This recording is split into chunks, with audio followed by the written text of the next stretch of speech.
Good evening. Welcome, everyone. Let's see. Waiting to see some people come into the room because we are live. 7 o'clock.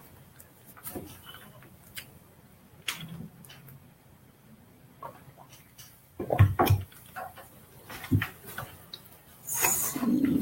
Make sure I know what's happening here. See if I can. Okay, there it is. Did you see that?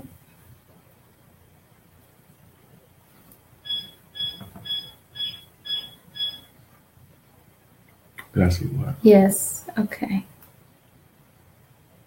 Oops. There it is. Hello, hello. Come on in the room. Come on in the room. We are here and we are waiting for you.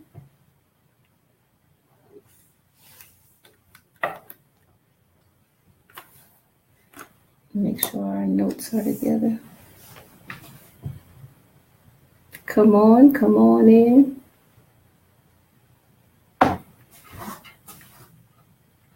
Come on in. We'll wait a couple of minutes.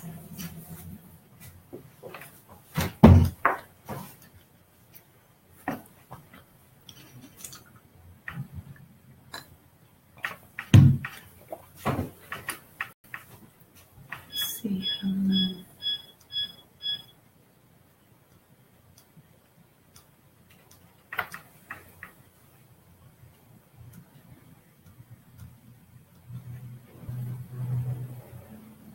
We'll wait a couple of minutes. Manage your ads.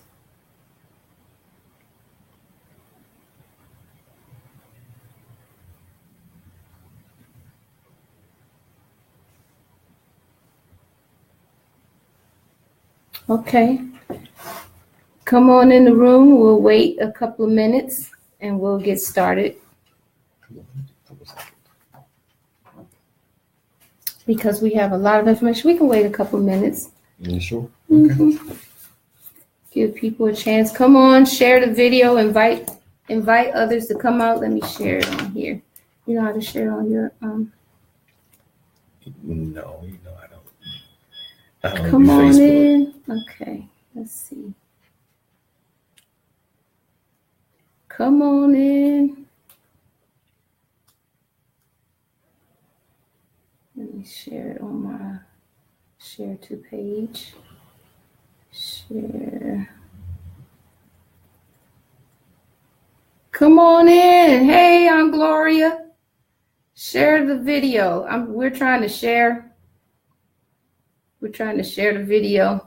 Yeah, the reality is we are Facebook novices. Yes. This is all brand new. Share. This is all brand new to us. Share. Let's see. Share to. Let's see. I'm going to share it on yours, Tony. Share. Okay.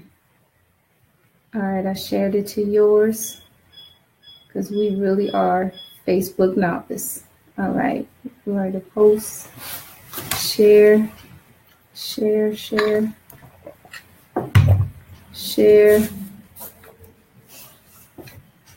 Write a post. Okay, let's see. Nicole Davis. Let's see. Is it on my page? Aunt Gloria, is it on my page? Can you check? Can you see? Let me see.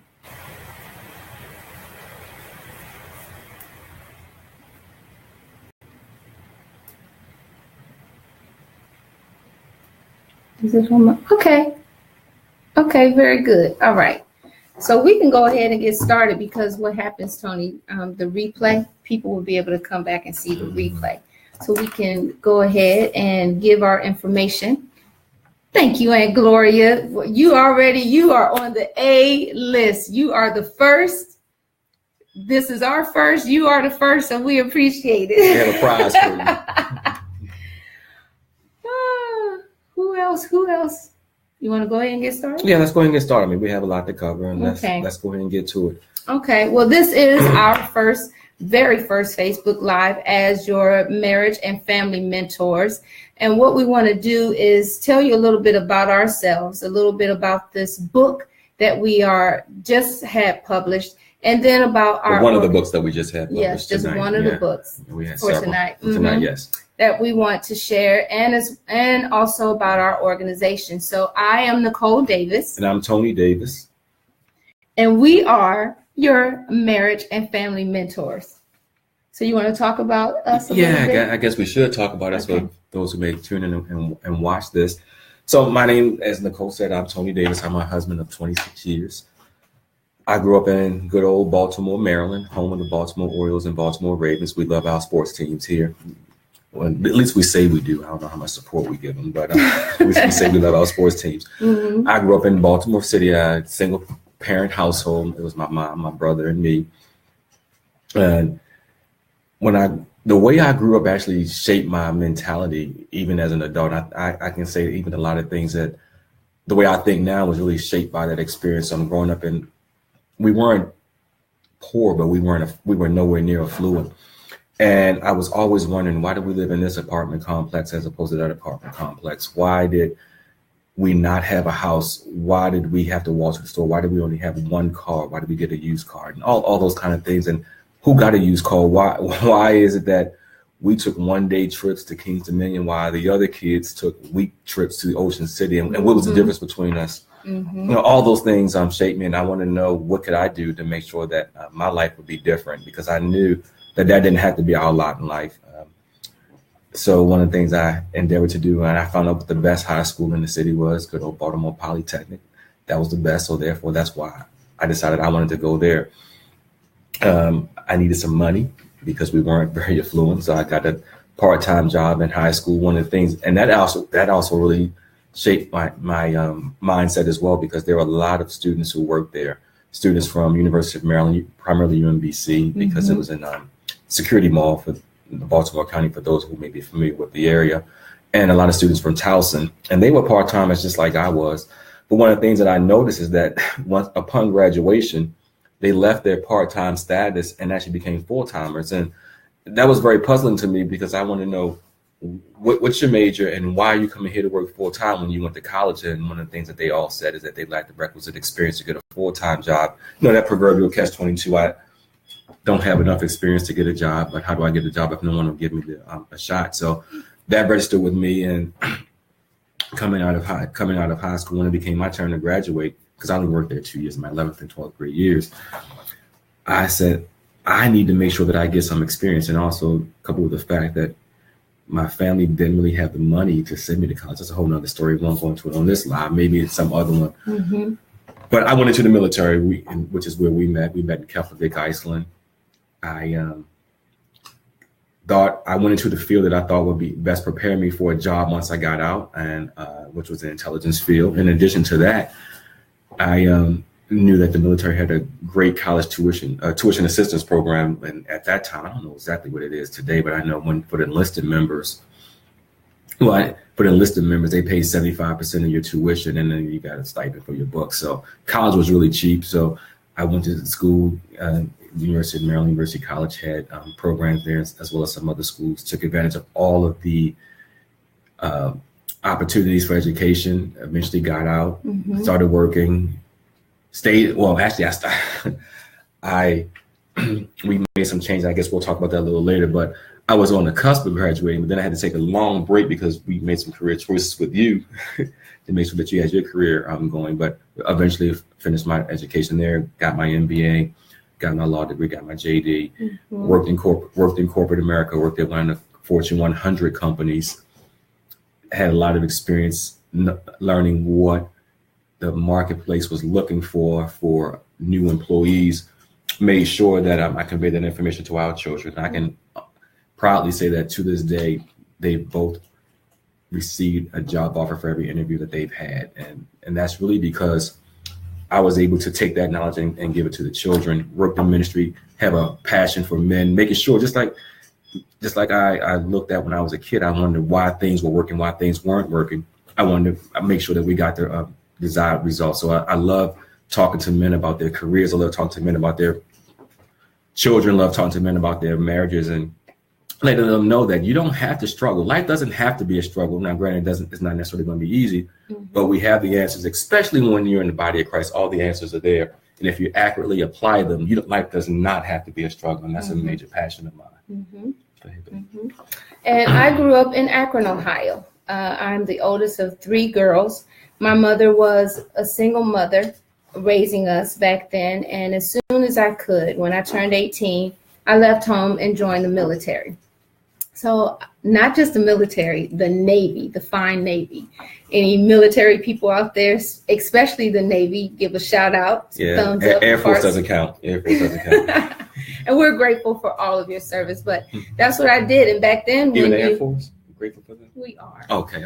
And even back then, when I joined the military, back then it was the opportunity to travel and go to school. The threats of war were not something that we considered. It was just a way to get away from home and to explore and experience things that you. Hold on, let me just interject there. You're talking about the threats of war were a major deal, but I met you as the day that the Persian Gulf War broke out. Right, but the day that I said I was going into the military, said you were going, right? But there were no threats. But we actually met the day that the Persian Gulf War. Let me just digress a little bit. Okay. And we'll talk about this a little later when we talk about marriage tonight. We're going to focus on parenting. But Nicole, the way the Navy worked is when you went to a foreign country, you had a sponsor who would bring you in and show you around and all that good stuff and get you acclimated to the new area.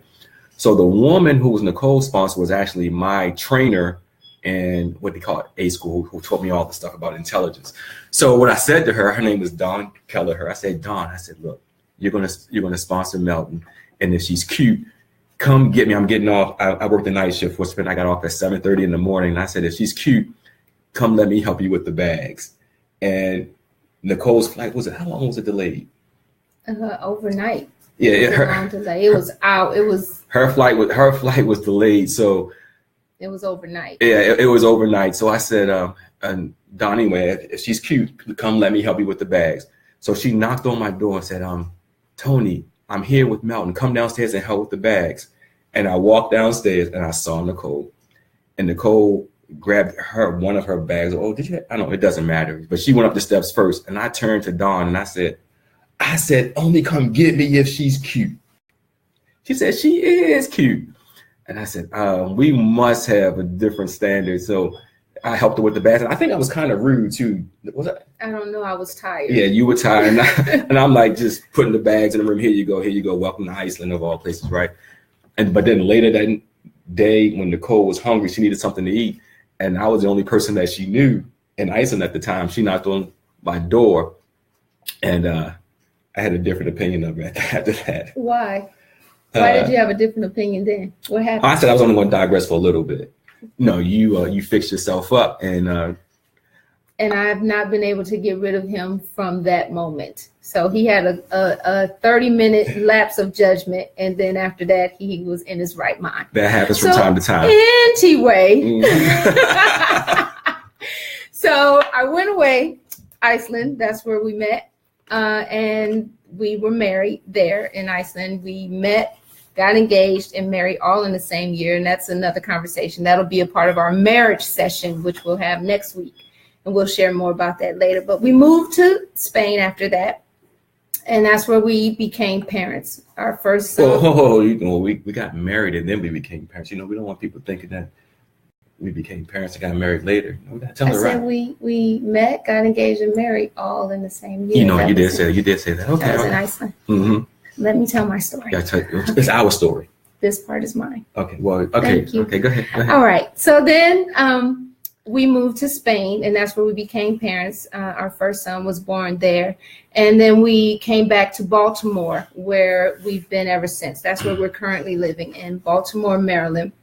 And during that time, I was pursuing my degree. So I have an undergrad degree in social work, a master's degree in international management, and I'm currently a doctoral candidate in the area of conflict analysis and resolution, with an emphasis on organizations and organizational conflict. And let me just take a pin there, because even with the parenting, we had to make a lot of decisions there, because I was very close to finishing my degree, and business management from the University of Maryland. But when we came back to Baltimore, Nicole said, I think I want to do social work. And the business degree was the easiest degree to get while you were in the military. Mm-hmm. But she said, I wanted to do social work. So when we got back here and she transferred to Morgan State, she lost a lot of credits, practically all of them in transfer. So that set us behind. But we had to make some major decisions because we were young, we were really broke at the time. And you know what, that's true, because by choosing to go the social work route as opposed to the business route, had I not done that, we would be different people. We would be different parents, because the social work program really gave us a lot of information and material in how to parent, because unfortunately, when you have that baby, there's no document, there's no manual, nothing is given to you when you leave that hospital saying, this is how you raise your child, this is how you parent. Now, we have them for products. There's an owner's manual for everything else except the owner of the child. We did have the manual. We were blessed because fortunately my mother was able to travel to Spain to help us out, because we had no clue. Mm-hmm. We had, as a matter of fact, we were less than no clue on what we were going to do with this baby. So she was there to show us exactly how much we didn't know. And then we tried our best to educate ourselves. We read Dr. Spock. Who else did we read? Was that it, Dr. Spock? He was the guru. He was the main person. And it really, I don't know, did it just not minister to us? But we still didn't, because after reading him, we couldn't relate. Yeah. We still didn't know. Maybe it's because we had Black children. I mean, what was it? Right. And nothing that he said was familiar to us in our upbringing. So yeah, so but we had to learn how to do it a different way. But let me just digress a little bit, because we're talking about one of the things that served as our foundation. We had two foundations. We had Dr. Spock, but in our backgrounds in the church. I grew up in the church, mm-hmm. and you didn't. Right. And that played a major part as well, because growing up in the church, I was the guy, man. I grew up in the church. I had to go to Sunday school every week, and I was the one asking all the questions. And my brother and I, we actually got our allowance by learning the Psalms. And, I got my little $2.50. My brother, I think, got $2.65 because he was a little older. Mm-hmm. We got our money by learning the Psalms. As a matter of fact, even some of my mother's friends, their children actually make fun of us, learn those songs. But I didn't care, because that was my way of getting paid. But the church was also, I know that getting saved, when you got saved, it was actually a springboard for you. But growing up in the church, it was a detriment to me, because I would sit there and I would just look at the lack of progress, mm-hmm. and I would get very discouraged, and I would ask a lot of questions. These lips that you see today with all this Vaseline on it have had a lot of knuckles placed on them from, as they call it. My mom hit me on the back side, because I had a smart mouth and asked a lot of questions. But it got to a point where I became really discouraged, and this was the discouraging part. And I think I was probably maybe like 9 or 10 years old. I can't remember exactly today, but I had so many questions. My mother actually sat me down with the pastor. She said, because you have all these questions, I'm going to set you down. I'm not going to say his name, but he's dead now. But I'm not sitting down with him, and I'm going to let you ask him the questions. And here's the thing that really discouraged me. I had so many questions, and in the same way my arms are folded now, he sat there, looking at me, and he just smiling and said, wow, it's nice. It's really nice that you have all these questions. These are really good questions. And me with my little smart mouth said, it'd be nice if somebody can answer my questions. That put me on my mama's bad side. But I became really discouraged, seeing that, wow, nobody has an answer to my questions. And then, and as I said earlier, lack of affluence was really important to me. And I didn't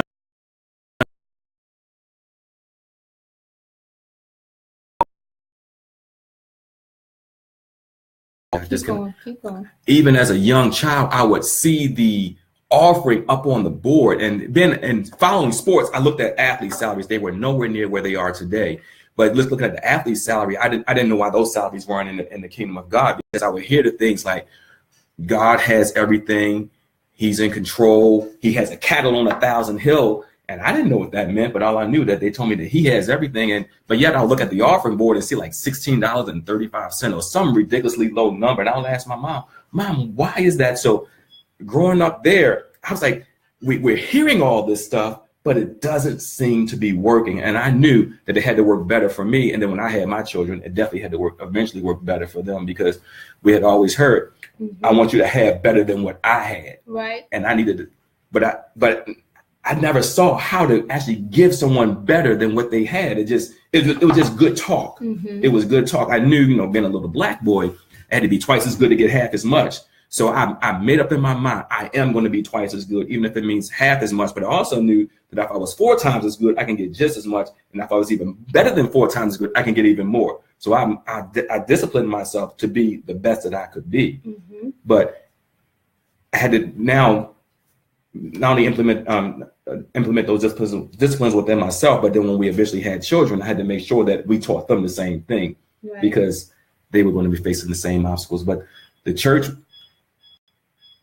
didn't help me the way it helped you, but you may want to elaborate on talking about how the church may have helped you. Well, even before that, as you said, I didn't grow up in the church, so I didn't have that background. Now, we lived not far from a church, and I sent myself to church, signed myself up for Sunday school, because my friends went to church. I wanted to be where they were, so the bus would come and pick me up and take me. And being, at that time, I was an only child, so being by myself, I think that also prompted me to want to be wherever other kids were. And if it was church, then I went to church, not knowing that that was actually seeds being planted even back then. When I think about it, it's just amazing.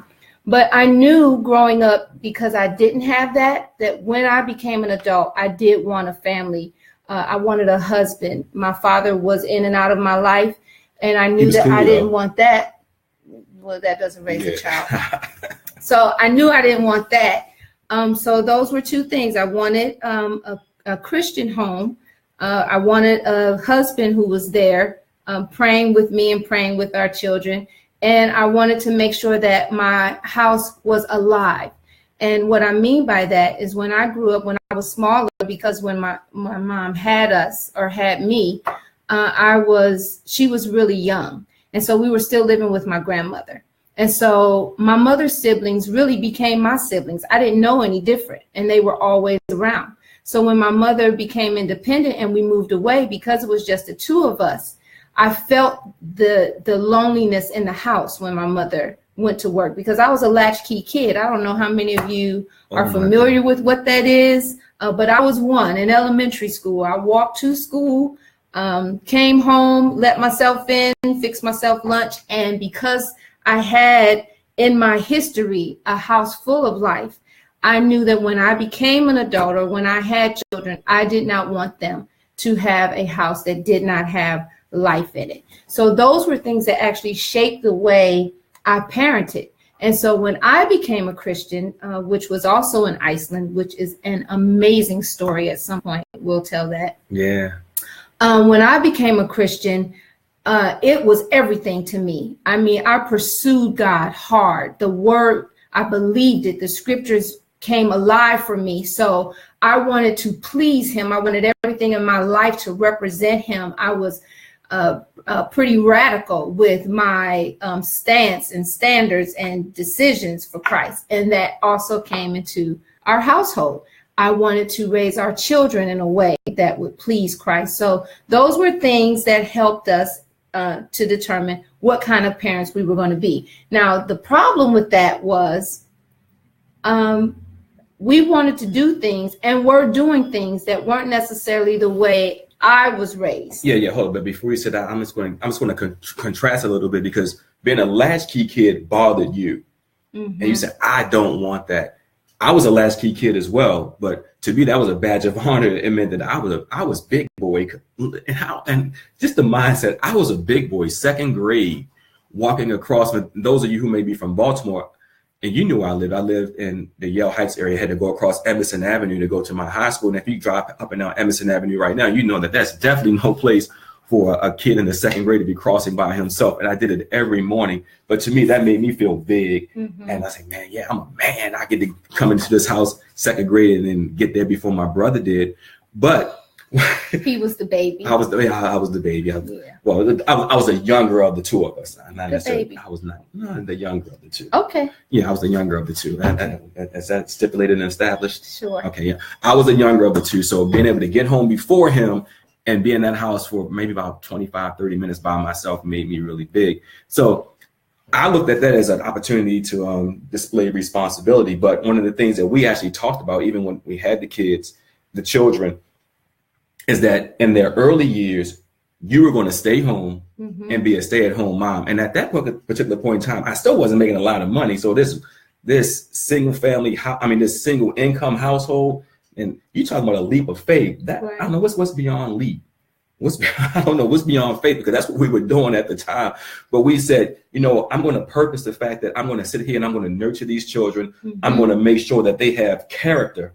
Character is very important. And I'm going to teach them how to make good decisions. And then we made an agreement that when they got to around middle school, that we would flip it, and I would focus on the boys, and I would help them with their purpose and their destiny. But being in that single family, that single income household was very tough. And I think that's where you were about to go. Was that where you're about to go? Probably not, but I can ride that. Okay, go ahead and ride that thing. Good, since I took you that way. And it's true. Are deciding to have me be at home with the kids, I needed them to know. I know where you were going, baby. I'm sorry. And we do this a lot. We cut each other off and then had to get each other back on track. You were talking. You can.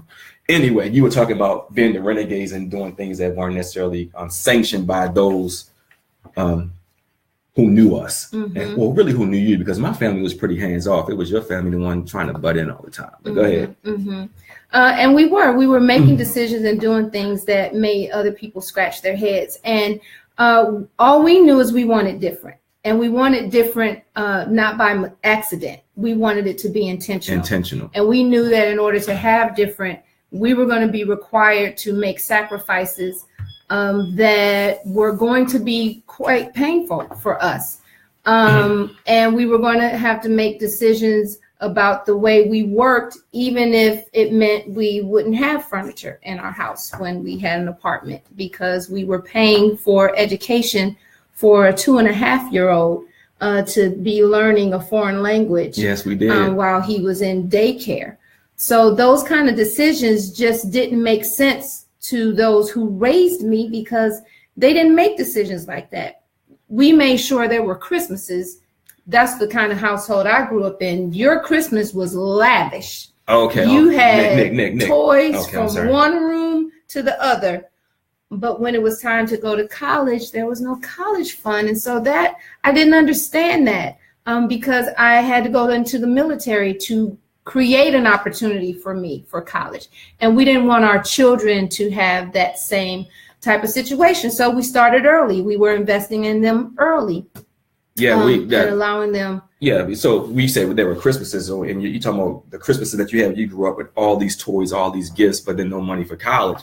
So one of the things that we did, we'll just go ahead and share this. So what in our household, here's what we did. Here's how we celebrated Christmas, and very untraditional. We celebrated Christmas as what it was, is the day that we set aside to recognize the birthday of Jesus. So we would have communion, we'd read the Bible story, and we would celebrate Jesus's birthday. And eventually later we would start going to the movies and things of that nature. But for our children's birthdays, since those were their birthdays, they got what they wanted on their birthdays. But we didn't go out of their way and go into a lot of debt to give them a bunch of Christmas presents. And that caused a major uproar for people who didn't live in our household. They called us all kind of, I don't know, what are the adjectives, man? They called. And it wasn't just not going into debt. We wanted to make sure they had a proper understanding of what Christmas really meant. It's really hard to say one thing and do something else and expect the person that you're doing that to fully grasp the learning out of that. But we know that your words and your actions need to line up in order for it to really become something that that's internalized and that they can begin to act out. So if we're saying Christmas is important, it's about Jesus, but all the emphasis and focus is on the child, that's how I grew up, then it's hard to see where Jesus, what does Jesus have to do with this? Jesus, okay, it's Jesus' birthday. I get a bunch of toys and go into debt. And there's no mention of Jesus in any real way. So thankfully, Tony and I were on the same page with that. Yes. Because we know it can be difficult if the father and the mother have very different ideas about those kind of things. So that was an area where we were blessed and where we actually talked about what was important and what we needed to do as parents. And we always explain that to the children. What we didn't just do it. We explained to them what we were doing and why we were doing it. And in my situation, so that they could explain it to people that would ask. Yeah, well, why aren't you getting a bunch of toys for Christmas? And they would actually go to school and say, oh, we didn't get anything for Christmas. Like, what are you, Jehovah's Witnesses or something? No, we're not Jehovah's Witnesses. I got everything I wanted on my birthday. Mm-hmm. But and my story was exactly the same. When I graduated from high school, I started talking to my mom and then eventually my stepdad about some of the schools that I was considering. And they tried to redirect me to some of the local schools, which were okay. But then one of the local schools that my stepdad really tried to redirect me to was a school I had no desire to attend. And that caused a lot of strife in the house because I'm like, how dare you try to tell me to go to this school? And I have no desire to go to school. I want to go to this school. And as a matter of fact, I really looked at the schools that had extensive cooperative education and co-op programs because, as I said, I saw a lot of students who are working with me going from part-time in retail to full-time in retail. And I knew I didn't want that to be my story. And that's one of the reasons I said, you know what? I got it. I'm going to go into the military and I'm going to let them finance my education. So we both suffered from lack of, both of us really ended up in the military because of lack of finances. Mm-hmm. And even in the parenting with the intention, I can tell you this. I remember one time coming through the door because when I was working and when I was able to go back to school after Nicole got her degree and started working, and I was able to eventually go back to school. When I was in law school, I would usually go to work. My classes were Monday, Tuesday, Wednesday, and Thursday, but I would usually go straight from work to school. And then I would come back home and I would spend a lot of my Saturday mornings with my study group doing the work for the week. And I remember one day I made a mistake because at that time I didn't live far from my house. My work was probably less than my office was less than 2 miles from my house. And I came home and I remember when my oldest son saw me, and they were both really young at the time, and they would always see me. They would come through the door. It was almost like Fred Flintstone when the way Dino would attack him. They said, like, Daddy's home. They would attack me. And I remember one time they came to attack me, and I said, oh, no, buddy. I just came home to get this. I had to go to school. And I remember him saying, I never want to go to law school when I get older. And that hurt me. Mm-hmm. But those were part of the decisions that we were made. But here we are, fast forward, and however many years later. It's not my oldest, he's an Ivy League graduate, but now my youngest son actually not next month, but in March, we're going to be going to California looking at law school for him. Mm-hmm. Just amazing. Go ahead and talk about your boys. How things turn around. You're there. Okay, well, sure. Well, my oldest son, he's 24. He's independent, and we like to say he's independent because he doesn't need a dime from us, right? he went to school and he graduated and Ivy League graduate, as we said, extremely talented. As a matter of fact, one of our friends who used to observe him said, man, God has really loaded him down. And if you look at the distinction between the two, because whereas the things that he would do, his younger brother would say, man, things just come so naturally to him. You look at him from an athletic perspective and his drawing, he's very creative, his music playing the saxophone, very well-rounded. A lot of things came very easy to him, extremely talented. And he has the mindset. He's always thinking about new inventions. I remember even when he was in college, when he was in his entrepreneurship class, he told me that one of the professors said this is one of the best ideas he had ever seen. Mm-hmm. I mean, he's that kind of guy, but he's independent. He's on his own. And because a lot of times, even today, kids are going to college, graduating, and coming right back and living on their parents' dime. And that's not the case. Our youngest son, he's 20 years old. He reminds me that he's a second semester junior in college. And the reason he's a second semester junior because the way he structured his schedule, he's actually going to graduate a year early. For him, academics came easy. I remember when he was in high school, I would talk to him, pick him up from school. He'd talk about a calculus test or something. And he would say, oh man, that test was a monster. It was a killer. I'm like, oh, what'd you get? He's like a 97, Mm-hmm. So things came naturally to him that way, but he loves foreign language. He's fluent in Spanish.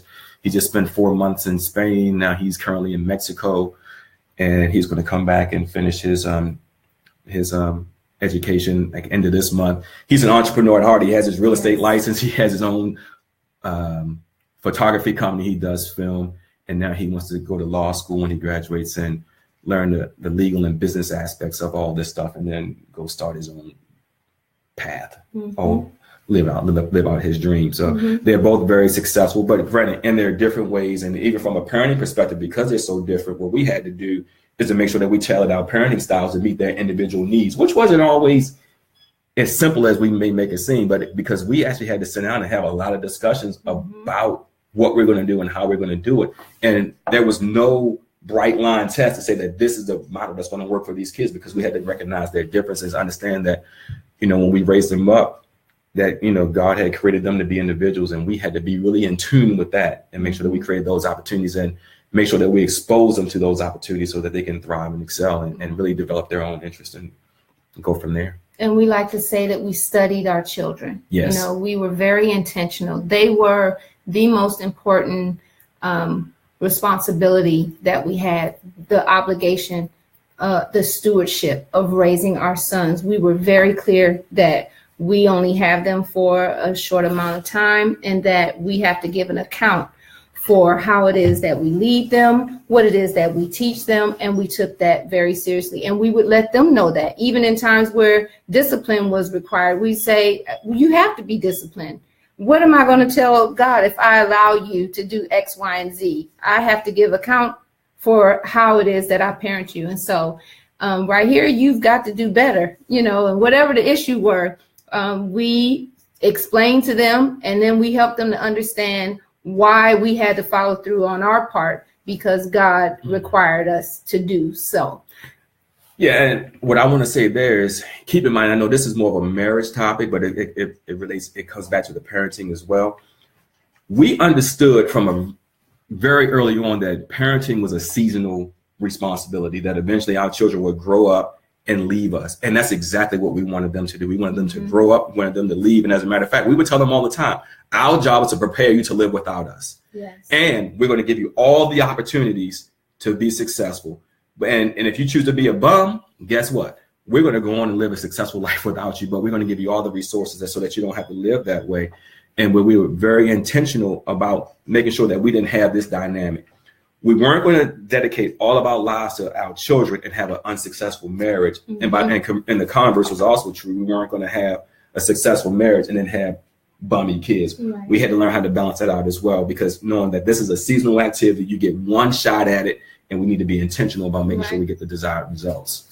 So we share all that with you so that you have an idea about who we are as people, how it is that we've parented, that this isn't just information that we're giving. This is the life we've lived. We have authority in this area, and we have success, measurable success. Our children are doing well. We are doing well as a husband and wife, and we know it's all because of the Word of God applied to how it is that we want to live our lives. So even though this is what we've done as a nation, not so much. We want to share some statistics with you to give you an idea of what's going on as it pertains to America. And it has a lot to do with why we know this is the season that we need to get involved in changing the trajectory of what family life looks like, and what mothers and fathers are doing individually and corporately to give their children the best opportunity for success. So listen to these statistics. 45% of Americans believe our values are poor. 77% believe our moral values are getting worse. When Americans were asked what has caused the moral decline, poor parenting was rated among the top 3 reasons. In another study, it shows that 59% of millennials who were raised in church are choosing to stop attending church after the age of 18. And then listen to this. This is a quote from Barna Research Group. And these statistics that I'm citing are actually a part of a chapter that we've written in an anthology that we co-authored that's called Speak to the Mountains. And we'll talk about that later. But we share this information in there as well. But listen to this quote. Most young people admit that they feel as if they do not receive sufficient attention from their parents, do not have enough good friends whom they can count on, are unsettled about their own future, have personal spiritual perspectives, but not much of a sense of spiritual community, lack role models, and do not feel that they have intrinsic value. These are statistics that come from people who live in a country that is flowing with every resource, yet our children are at a deficit. So if our children are at a deficit, what does that say about our parenting? Now, in some cases, it is not the parent's fault, and we get that. In some cases, children are coming from a two-parent household they're doing everything that they can, and we get that. But then there are a lot of households where parents are more concerned about how they look. They're more concerned about their careers, what makes them happy, and the children are neglected, and that's a very real fact. And so in light of this information, that has really pushed us into telling our story more and seeing how it is that we can get involved in a difference that we can make. So that brings us to this Facebook Live. Yeah, but I'll just say this right now. If you have if you know any people who aren't married or don't have children yet, just tell them this. If you're not going to spend time with them, don't have them. Mm-hmm. It's as simple as that. If you're not going to spend time with your children, just don't have them. It's a responsibility. They are really your first ministry because they're relying on you, and you're the one who is supposed to train them up in the way that they should go, so that when they're older and they don't depart. You're their example, and you can't be a good example if you're not there to show them the way. Mm-hmm. And I just say that now. I just had to throw that in. Right, and this is the other part. If you are a new parent, if your children are teenagers or high school students, or even if they're adults, it's never too late to change the relationship that you have with your children. All it is a conversation. Or several. Or several conversations. Yeah. It begins with a conversation about the desire to do different, to be different, to have different. And somebody has to be willing to apologize. Somebody has to be able to admit wrongdoing. But when you do that, when you show the human aspect of who you are, especially as a parent, children are open. Our children love us and will do anything. I've coming from a social work background. I've seen parents abuse their children and neglect their children. And as soon as the child can get back with that parent, even though that parent has hurt them, that's what they want, because it's inside of the parents. It's inside of the children to love their parents. So it's never too late to reestablish a relationship or to start a relationship with your children. But so today, or redirect it. Yeah. So today we're coming to you because we're really excited about our new book. It's one of 3. We have what we call the Done Right series, and it includes a book on parenting, marriage, and leadership. But this particular book is called Parenting Done Right. Parenting Done Right is hard work, but it's worth it. 31-day guide with practical and effective tips to win the battle for your children, because that's exactly what it is. Can you see this? We are so excited about this book and its content and how it is that it can help parents, because this is birthed out of us. All that we've done, all that we've learned, all that we've experienced, and we've created it in an easy to read 31-day devotional. Yeah, in a 31-day devotional format. And that was the key. We wanted to make it easy to read. In other words, let me see.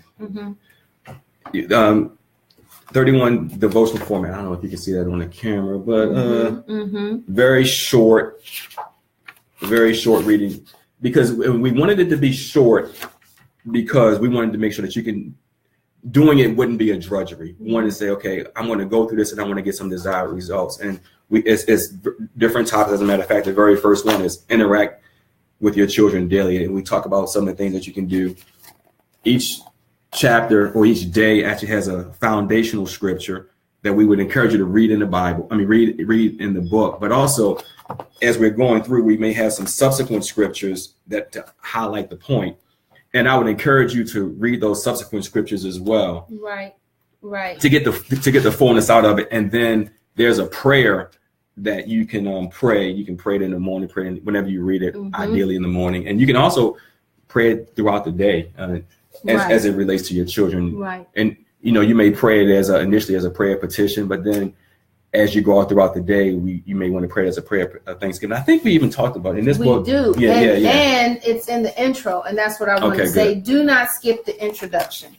And you know, it's just a shout out to authors, because what we pour into these books and the information that's provided is so valuable. But we are telling you that to read the introduction, because it explains the layout of the book. It gives some history into why we wrote the book, and it helps you to get the most out of your devotional experience. This book, you can do it by yourself. You can do it as a couple. It can be a part of a small group or Bible study. It can be used in all of those ways because the information is that practical.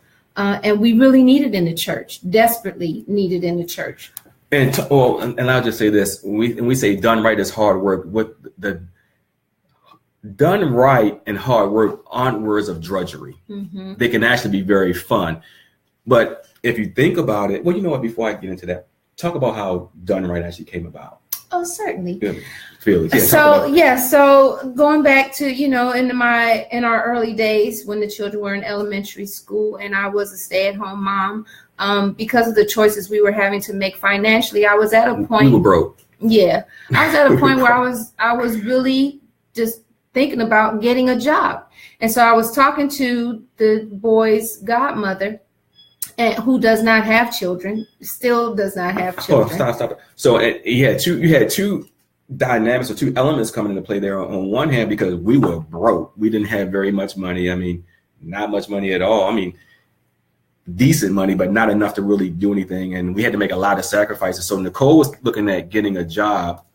And also, and even me, I was looking at other employment opportunities that could conceivably provide more money. But I remember one time I was going to go after a job that required a lot of my time. And Nicole, you looked at me and said, "And babe, at what cost?" Mm-hmm. So on one hand, do you go get a job or do I go get another job? But if I get another job, it's going to require me to spend more time in the office. And is it worth it? So we had to make a lot of this sacrifice in the decision to say, you know what? We know that in due season, we're going to get it. And we're going to reap if we faint not, and all that quote and all that stuff. But now we had to live it out. And during that time, it was extremely frustrating because it's like, we need some money. Right. Mm-hmm. Right. And so it was one of those times where I was talking to her about those frustrations. And she said to me, Nicole, you will have plenty of opportunities to make money, but you only have one opportunity to raise your children. She said, I understand your frustration, but parenting done right is hard work. And when she said those words to me, they just stuck. They stuck to the degree that I became even more determined to follow through and complete what we had started. And those words never left me. So here we are, fast forward decades later. And as we are thinking about writing this parenting book and coming up with the book that we did, with the content that we did, the title just, it came so naturally and easily that this is the title that we want. And so it not only became the title for the parenting book, it was the marriage book and the leadership book, which now we have the Done Right series. So we are very pleased with the outcome, and we're looking forward to what it's going to yield. Yeah, and if you think about it, at least from a man's perspective, right? I guess that's the perspective I'm most qualified to speak from. We know how to work hard. Right. We know how to work hard. We know how to sacrifice and discipline ourselves to go get what we want to get. Mm-hmm. And we will make and we will put the work in because we have a desired result. So because we have this desired result, we will really discipline ourselves. We will dedicate ourselves to a task, and we won't finish until we get what we want. Right. And the reason we'll do that is because we know that dedication and that sacrifice will yield those desired results. So we do it. But yet when it comes to the family, we throw up our hands and say, oh, it's too hard. Mm-hmm. It's too hard. I can't deal with it. Mm-hmm. And because I can't deal with it, I won't put the time into it to get the desired results. And that's what the done right is about. The done right simply means I am willing to put in the hard work to get my desired result. And when it comes to the family, even though a lot of us, I'll just say we punk out. We punk out and don't do it. Mm-hmm. I like to explain to men that, no, you have it within you, because if you look at other areas of your life, you have put in the hard work to get your desired results. Now just take that same energy and circle it back to your family, and you can have the desired results there too, in your marriage and also with your children. And unfortunately, the family is the one entity that we value the least when we should value it the most. Because you think about all the things that you put before your spouse or you put before your children, because you think that result is more important, and you're not understanding or realizing that the impact, the negative impact that it's having on your relationships, which actually matter the most, are long term, and some of them you can't get back. So thankfully, thank God, we realized it early on that we may not see the fruit of our labor now, but if we remain strong, if we stay steadfast, if we stick together and do this, staying on the same side, looking outward, knowing that we are partners in this, that we will benefit, we will see the fruit, we will be blessed, our children will turn out in a way that glorifies God, our marriage can be an example of holiness and righteousness. And so those are hard decisions that you have to make every day. And you do it with the word of God in front of you. Yeah, and this is a whole different story. I'm not going to digress too much here, but remember, we even talked about it from the standpoint of the people of faith in Hebrews chapter 11. We said, even if we don't see it, we're going to lay the foundation so that our kids and our grandkids and our great grandkids will have a different trajectory because of what we started. Right. So we would say, and the reason I'm bringing that up, you said, because we know we'll see the fruit of our labor. But the reality is, we made a pact that said, even if we die before we see the fruit of our labor, we still must do this to change the trajectory of our families and our seed. Well, that's generationally. I'm talking about in your immediate family with your sons. But yes, you're speaking from a generational perspective. Yes, we made that pact. And we know we've made a difference generationally because of the decisions that we've made. And now, thankfully, people see because of the results. It's measurable. And we're grateful. When it comes to parenting, we definitely have the receipts. Yeah, we're proud to show those receipts. So Jay for our boys, we are so proud of you. You already know that, but we'll say it again. We are so proud of you. We'll say it right here on Facebook Live for all those who are listening in to hear, because we are really proud of you. You make us proud, and we know it's because you have taken everything that we've taught you. And the most important thing, you guys have learned how to apply the word of God in your own individual lives. And we can even talk about this, like, why now? Why now? Because we had to make sure that our kids actually did what we taught them. We refuse to be hypocrites in this area, to say, we have all these principles. People have asked us, like I said, to write books, or you guys have such fantastic sons. Maybe you need to go have a girl and all that kind of good stuff. Have more kids because we love the way you're doing it, because nobody offered to pay for those kids, did they? Okay, yeah, I don't. I mean, they may have offered to you, but no one said to me. They just said, "Go have some babies with her, have more babies with her." But when they reached the age of majority and got on their own, and we started seeing the decisions that they were making on their own, that's when we knew we were qualified to do this, and we were ready to actually put in the print and tell people that, hey, here's a model for you to follow, because you don't have to struggle with your kids. And as I was telling you earlier today, at work, one of my watches, I needed to replace the battery. And as I was coming out of the mall, this woman was talking about a problem she was having with her daughter. She was talking about the fact that her daughter didn't want to follow the rules in her house. And she was telling her friend that even though it's freezing outside, just to be defiant, the daughter opened up all the windows in the house. And I really wanted to say to her, man, you need our book, but I needed to get out of there and get back to do the things that help us eat. So right. Or if you had a copy, you could have gave it to her. Ma'am, I think you might need this. Yeah. This might be beneficial. Yeah, something along those lines. But you don't have to have those kind of relationships with your kids. You can have so much better and so much more. Yes. So before we close, because we're close to wrapping this up, in addition to the parenting book, as we explained, there's a whole group of books. So we have The Parenting Done Right, It's Hard Work. We have Marriage Done Right, It's Hard Work, but it's worth it. And we're actually going to talk about this one next week. Same time, we're going to do another Facebook Live. Thursday at 7:00. And then the following week after that, we're going to do this one on leadership.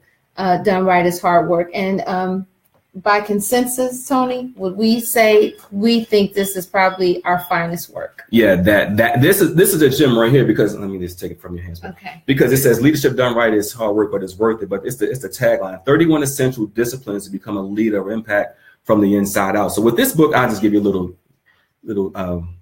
segue right now to let you know that this is the book that's going to help you become the best parent and spouse that you can be. It's best not person. Yeah, the best person you can be. It's not necessarily about what you do for others. It's about being the best person you can be. But we'll get into this one in forthcoming weeks. And so, and we have some events that we'd like to tell you about really quickly. We can share about our organization next time. Yeah, next time. We'll spend some time with that. But some upcoming events that we want to give a shout out because we want as many people as possible to be a part of it. We're going to be in Houston, Texas, January 26th and 27th for the Mountain Masters Conference. So what this is the launching of the book that I spoke about earlier, Speak to the Mountains, right, where we're co-authors. And we'll be there signing books, and Tony and I are speakers. And if you're there or you know someone that's in that area, please tell them to come out. This information is on our website as well as on our Facebook page. If you haven't joined the page, please do. You can get the information there, but we are excited about this conference. Yes. It's a lot of good information. This is information that we're not used to hearing, that God is unleashing in this season in the church and with those who want to be influences in their areas of interest, no matter what your career. So that's one of the events. And then Saturday. Oh, let me just digress. Let me just stick a pin in it right there real fast. And with the Speak to the Mountains conference, especially if you have young people who don't really understand where they fit in church, this is the kind of information that will really help them understand their purpose and their place and really keep them close to God, and also understand that being a Christian is relevant, and God has a place for you in this world, and that's exactly what this is going to address. Go ahead, babe. And then on Saturday, February 17th, if you're in the DMV area, DC, Maryland, Virginia, Tony and I are putting on a book launch event. And we would love to have you there. We'll be signing books. We'll be sharing a little bit of information. And there will be food. So if you like to eat, you like to socialize with others, and you like to meet us, please bring your books. All of our books are available right now on Amazon. We'll have some there as well. But we'd love to see you. Please come out and be a part of that. And those are the two events that we'll share right now. So there's other information that we have, but we'll hold that for next week because we wanted to take the time to really establish a foundation so you know who we are, where we come from, our philosophies. Our background, perspective, philosophies, and all that kind of good jazz. And other than that, unless you have well, you said all of our books are available on Amazon. You can look for them by the title, or you can simply type in our names, Tony Nicole Davis, and the books will pop up right there. You can get them, and if you get them and we see you on February 17th, we'll be more than happy to sign them for you. Yes, so thank you so much for joining us. This is the beginning of many, our very first Facebook Live as your marriage and family mentors. We have so much to share. There's so much coming up. We're so excited. 2018 promises to be the year of mega in every area. We have claimed that. We believe it, and we're going to walk it out. In all areas. In every area. Yes. So have a good night. Thank you for joining us. God bless. Peace. All right.